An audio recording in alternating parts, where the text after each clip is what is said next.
Hello there. I can't tell you how sorry I am not to be able to be with you for this event. My heart is there, even though I'm doing this remotely and trying to do this myself. So, as a techno peasant, bear with me as I try to make this work. Well, first of all, big congratulations to the honorees. What a remarkable job you have done, and you richly deserve this award.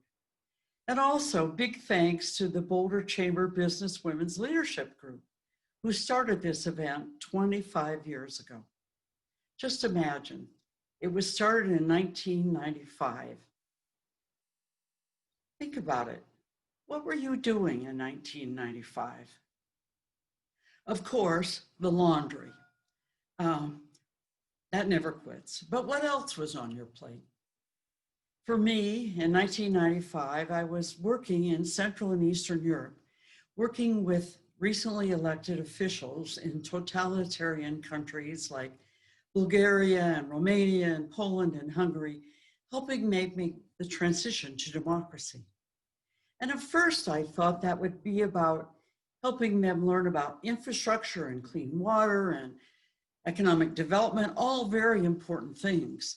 But I soon quickly learned that it was also about helping them learn to build community.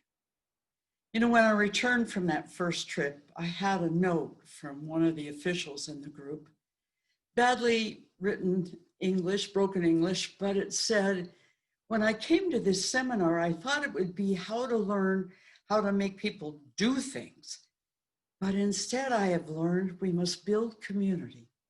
And that to do that, we must work together and we must be brave. Well, indeed, those honorees being featured tonight have shown us how to be brave in this community.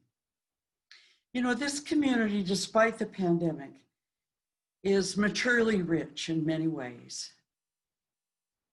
But we as women who like the community have shown that we're not so concerned about the goods we can have, but rather the good that we can do, both individually and collectively.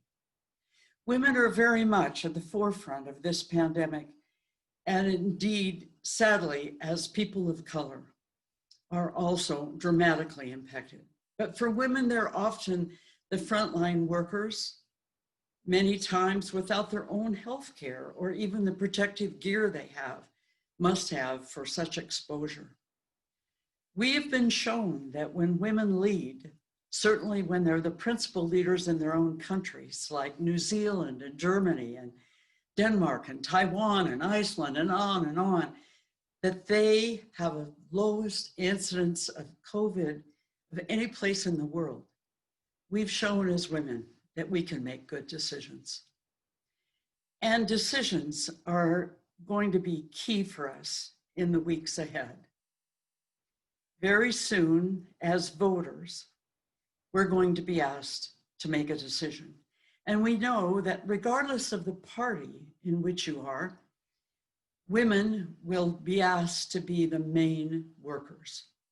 Election judges, election workers, get out the vote, folks, registering people, all those things will be asked of women.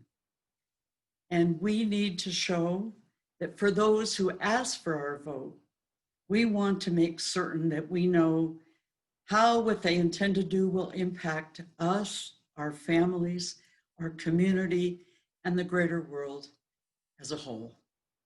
So as we think about the days and times ahead, let's think about what we can do, big ideas, big actions, be bold, and most importantly, don't forget to be brave. Thanks so much.